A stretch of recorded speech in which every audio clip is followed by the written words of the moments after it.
So, extremely slow going. Make a little video today. It's hot today. It's like 85 degrees, so that sucks. Soon I will be putting a window unit I have from another house in here to get it cooler. So, this took 2 days tearing this out. Giant chimney.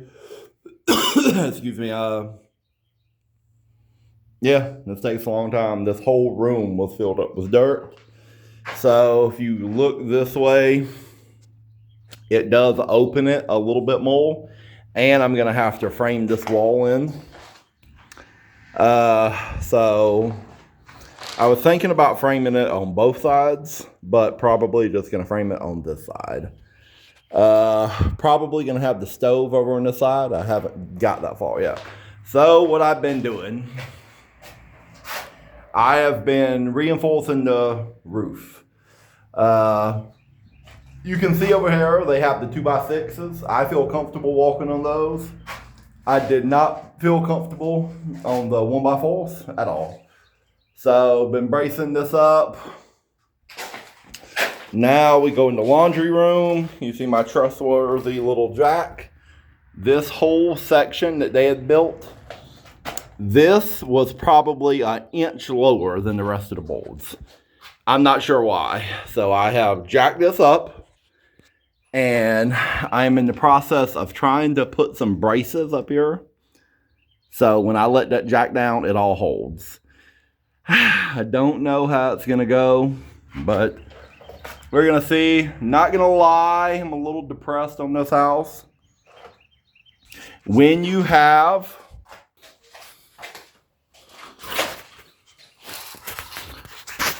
the other land home package deals and you're making a lot of money off them, the rentals does not seem like it's worth it. I'll be honest, like struggling over here. I'm struggling. This place is a lot of work. Like I had a framing crew come over here, and he basically told me $500 a day if I supplied the material. And he said he had no idea what he would do, but he would just start framing stuff up and bracing stuff up. So it's like, I don't want to pay $500 a day for something that I can do. So I'm over here like today. It's just me and my daughter. I have a helper, but he went home early today. And it's just so frustrating. It's frustrating because on some stuff, nobody else can't do this. I can't send my helper up there and get him to figure out how to measure and get a roof halfway level and to know at what point you're going with. When you're dealing with a really old house, there is no such thing as no perfectly level. You just kind of get it passable and you just kind of go from there. So that is where we are. If I had it do over again, I would have stayed on the orange house.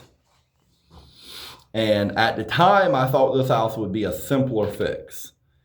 And I was wrong. Not exactly sure what went wrong, what my thought process was, but one thing I will say, and I've learned this in life, when you're doing a lot of stuff, you're bound to make some mistakes. Like recently, I've made a couple of mistakes doing this, and it's like, if you sit up and you work for somebody, you go to work every day, you work your life away, you work for a paycheck, yada, yada, yada. If you work for yourself and you do stuff, you have a ton of stuff you're responsible for.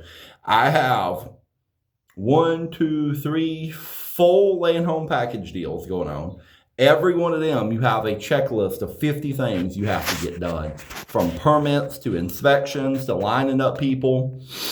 And then I have 3 remodels going on. Meanwhile, while I have the remodels going on, I'm always looking for the next piece of land and stuff like that, because I don't want to hit like a down cycle. And once I sell a couple places, I need to know what I'm doing. So, enough belly aching.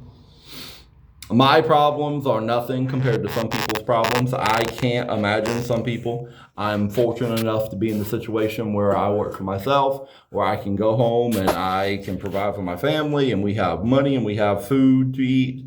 So I try not to get that depressed because I know a lot of people would love to be in my situation. Kind of probably why I'm making this video, just to try to like boost myself up, realize this is no big deal. This is nothing I haven't done 100 times before, just to stay focused. And yeah, not gonna lie, it's hard to stay focused. Right now, I would love to be fishing, catfish or biting. That is my hobby, going after big catfish. So, but I'm over here working. Like and subscribe. I want to reach my goal of getting monetized. I just want to make $1 off of YouTube. If I can make $1, I'm going to print it and I'm going to film it and I'm going to hang it up in my house.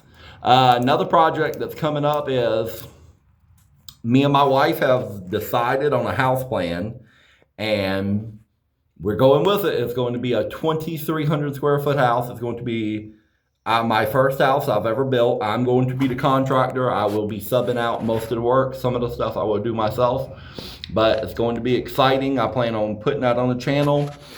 It's going to be cool. It's going to be my forever home. It's going to be the home I grow old in. It's going to be the girl home I leave to my daughter. So I'm very excited about it. It's going to be a lot of money.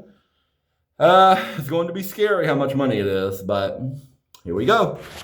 Like and subscribe. I want that $1. $1 off YouTube and I'm happy. I'm going to add this on to my video. And yeah, I might cut out that last part. So that's my first house down there. I rent that house for probably $700 of market value.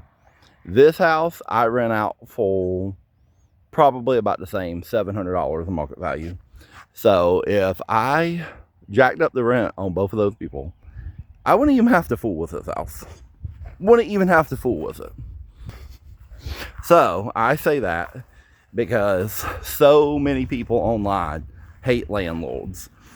So many people. And it's like, you hate people because why? Why do you hate a landlord?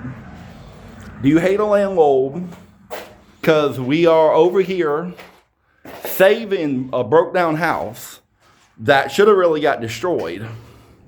Like,